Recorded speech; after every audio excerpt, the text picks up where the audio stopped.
بسم اللہ الرحمن الرحیم۔ السلام علیکم دوستو۔ بادشاہ ایک درویش کے پاس گیا جو کسی خاص ورد یا ذکر میں مصروف تھا۔ بادشاہ نے اس درویش سے اس ذکر کی بابت دریافت کی۔ درویش نے بتایا کہ یہ ذکر ایک خاص مقصد کے لیے متحرک کرتا ہے۔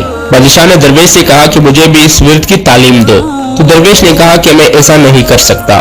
بادشاہ یہ سن کر وہاں سے غصے میں رخصت ہوا اور اس نے اس درویش کو اپنے دربار میں بلایا اور اس کو کہنے لگا کہ میں نے تیرا ورد کسی اور سے سیکھ تو لیا ہے، لیکن جس عمل کا تو نے ذکر کیا تھا وہ عمل میرا پورا نہیں ہو رہا۔ اب تو مجھے بتا کہ ایسا کیوں ہے اور اس کا حل کیا ہے، یعنی میں اس ورد کو پڑھنے میں کہاں غلطی کر رہا ہوں، اور اگر تو نے مجھے نہ بتایا تو سزا کے لیے تیار ہو جا۔ درویش یہ بات سن کر مسکرایا اور بادشاہ کے پاس کھڑے ہوئے سپاہی کو حکم دیا کہ وہ بادشاہ کو فوراً گرفتار کر لے۔ سپاہی اور بادشاہ دونوں حیرت سے درویش کو دیکھا کہ یہ کیا کہہ رہا ہے۔ شاید بادشاہ کے خوف سے اس کا دماغ الٹ گیا ہے۔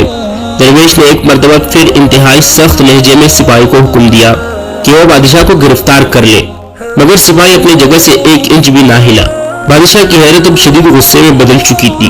بادشاہ نے جلال کے عالم میں اس سپاہی کو حکم دیا کہ اس گستاخ کو فوراً گرفتار کر لیا جائے۔ یہ سن کر شاہی دربار میں موجود تمام سپاہیوں نے اپنے نیزوں اور تلواروں کا رخ درویش کی طرف کر لیا اور اسے چاروں طرف سے گھیرے میں لے لیا۔ درویش یہ دیکھ کر مسکرایا اور بولا، سن بادشاہ، جو میں نے ان سپاہیوں کو کہا اور جو تو نے ان کو کہا وہ ایک ہی حکم تھا، الفاظ اور لہجے سب ایک تھا، لیکن میری بات سن کر ایک سپاہی بھی خاموش رہا۔